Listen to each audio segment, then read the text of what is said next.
Hamu Nagana Nyandana Kisa. I am Northern Paiute, and my family has a very notable relative. One of my grandfathers, his name is Captain Truckee. He is 8 generations back. From there, we also have other relatives and grandfathers, one of them being Wahi. In the 1860s, my ancestors would have seen a new phenomenon of the Pony Express rider and their stations that were being constructed and built along those old trails or Paiute or Native American trails that led to and from water. Fresh, palatable, drinkable water. A resource that in this part of the Great Basin was vital for life. Pa in Northern Paiute. In the desert, you have to find the clean, fresh water within the area as well. And those resources were oftentimes fought over because of occupation or whatever reason. Some of them are very scarce resources once you go further into the Great Basin. You have to know where the water sources are or you will not survive. And so just imagine if you don't know where these places are, what happens? Oftentimes, and even today, sometimes people even perish. There's sinkholes that you can get into. There's playas that if it just rains and you happen to travel through them, you can get, it's like quicksand. You can get stuck in them if you don't know how to navigate through the desert.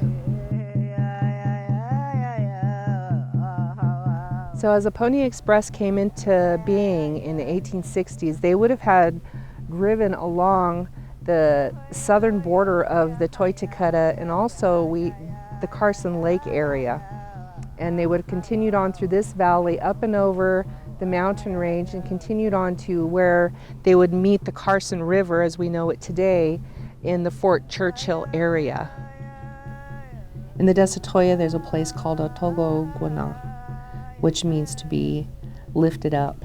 And this is close to an area for the Pony Express called Cold Springs. Sand Mountain, the location where the Pony Express had a station called Sand Springs. It's called Quasi, and it's known to our people as where the snake lives, and you can see the ridge of the snake in the formation of the sand dune there. You can see the back forming as the crest of Sand Mountain. North of this location, there's a mountain in the distance, and it's a dark purple.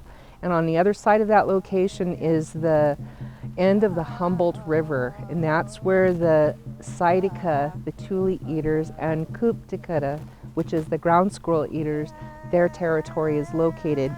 And you see that mountain with the saddle on the top of it, and a little to the left there is a snow-capped mountain. Between there and a little bit further on would be Pyramid Lake, Kuyuitikutta, the Kuyui eaters. It's an old ancient fish. And if you go a little further to the south is where the Truckee Meadows is located, or Reno area. On the other side of that snow-capped is the Washoe. Their Washoes have territory continuing on up into the Sierra Nevada and the Lake Tahoe area. And further to the south, you'll see another snow-capped mountain way off in the distance, and that would be Mount Grant, representing the Agaitikutta, is the trout eaters at the end of the Walker River Range. To complete the circle from where we're standing today, if you look further east, that is where the Shoshone's territory is. Interesting for non-natives or pioneers as they were coming through this territory to see some of our basketry, some of the willow works that we actually had with our water. Of course, water is very important to us, and the different types of technology that we had to present to the world once we were a part of it. And these are duck decoys. We have traditional foods in our basketry. These are winnowing trays that we had. And we do still use them today, along with the tule clothing and the sagebrush clothing that you see behind me. And that would have been traditional wear, along with buckskin and leathers that we have. Because we travel long distances for our food, we oftentimes have many different homes, if you will. or campsites. And this is one of the reasons why we would leave our traditional tools there, is because they're very heavy. You can see this one is quite large. This is a grinding stone. And this is the size of stuff that you don't want to be hiking out through the desert to exhaust yourself with.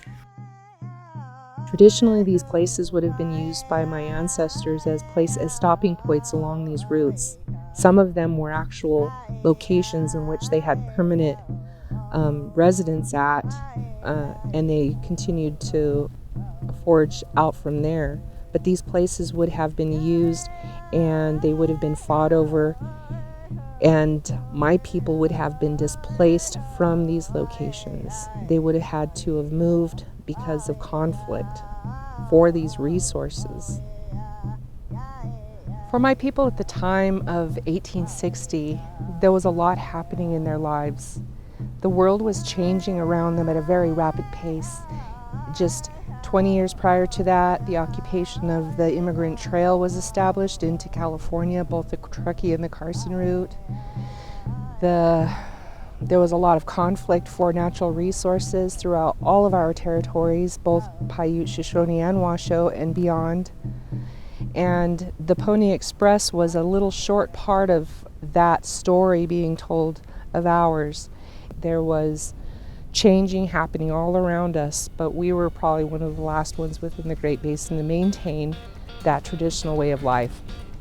Probably one of the longest amongst a lot of our people in North America. Our public lands hold our shared heritage. Vandalism, graffiti, and removing artifacts are prohibited by state and federal laws. This video presented in coordination with the Bureau of Land Management, the National Trails Office, and Couts Environmental Consultants. With special thanks to the University of Nevada, Reno Anthropology Department and At One Media Services, to the Paiute, Shoshone, and Washoe peoples of Nevada, and to all the Pony Express riders and volunteers. Made possible by funding from McEwen Mining, Inc.